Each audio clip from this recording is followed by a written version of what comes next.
Okay, everybody, we are back. Uh, so my ribs have been smoking now. Everything has been in here smoking now for about 2 hours at 250 degrees. Um, Low and slow is the way you want to go when you're doing your ribs or whatever else you're doing. The higher the temperature, the faster the cook. But if you really want to get that nice smoke into your meats, you want to cook at a lower temperature, low and slow, so you get that nice smoky flavor in your meat.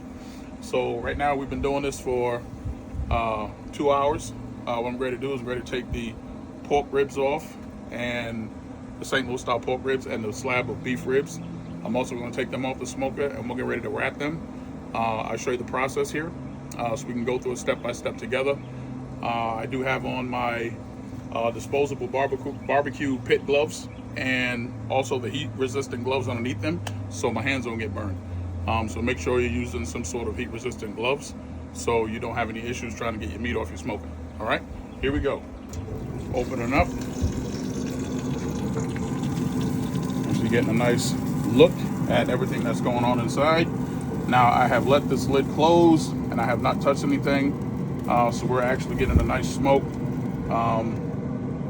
So this is what 2.5 or 2 hours, should I say, will get you. All right, St. Louis style rib. You want that nice wiggle on your meat. That's what you're looking for. So we're gonna go ahead and take this one for right now and follow me over here. What we have is aluminum foil. Okay, so you're gonna want to take 2 pieces of aluminum foil. The reason why I'm going to take 2 pieces is because when you're wrapping your meat, you want to make sure that the bone doesn't pierce through a single piece of foil. You want to keep everything inside the foil so it can be nice and cooked and juicy at the end result. So I've already got some butter laid down here. So what I'm going to do next is I'm going to open my honey and I'm going to drizzle some honey down over top of the butter, like so. And then I'm going to take some brown sugar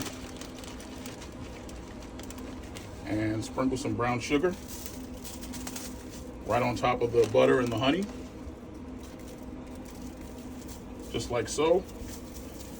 And then shout out to Meat Church. I do use Meat Church's seasonings. They do not ask me to use them. I do not sponsor them. I just like their product and their brand. So I'm gonna sprinkle a little bit on top of that too. This right here is the honey hog barbecue. It's really good stuff. So now what you do, after you do that right there, you wanna go ahead and take your meat side and place it right down on top of your butter, your honey, your honey hog barbecue seasoning, and your brown sugar. And then you wanna go ahead and take some more butter and do the same thing to the back side of your ribs. A little butter, a little brown sugar. Go ahead and get your little honey. By the way, this is my stuff. I know you're probably like, oh, you're getting stuff all over your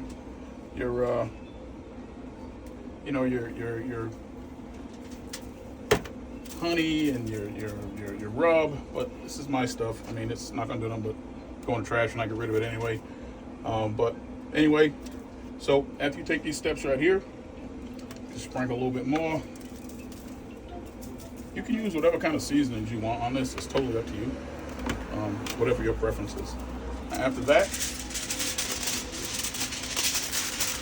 you're gonna take one layer, then you're gonna take another layer of your foil, like so.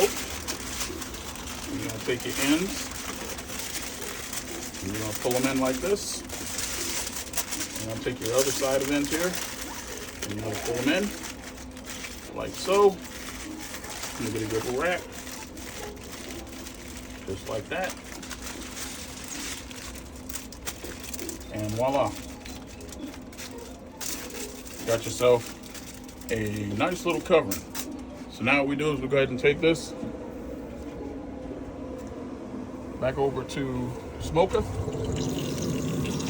ahead and open it back up. And you want to go ahead and take this meat side down,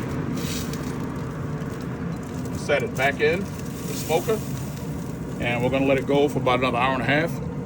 And then after that, we'll come back and show you what these bad boys look like. Chicken wings are still smoking pretty good. It's time to stir up the baked beans. Got to stir them. Gonna go ahead and wrap the beef ribs. This is what the beef ribs look like.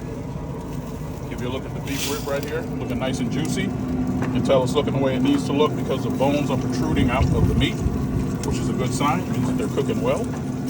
And chicken wings are looking lovely. As you can see, they're starting to get that nice smoke ring around them. Looking pretty good. And the beans, well, you know what time it is on those. All right, so we'll come back in just a little bit and show you what the next steps are.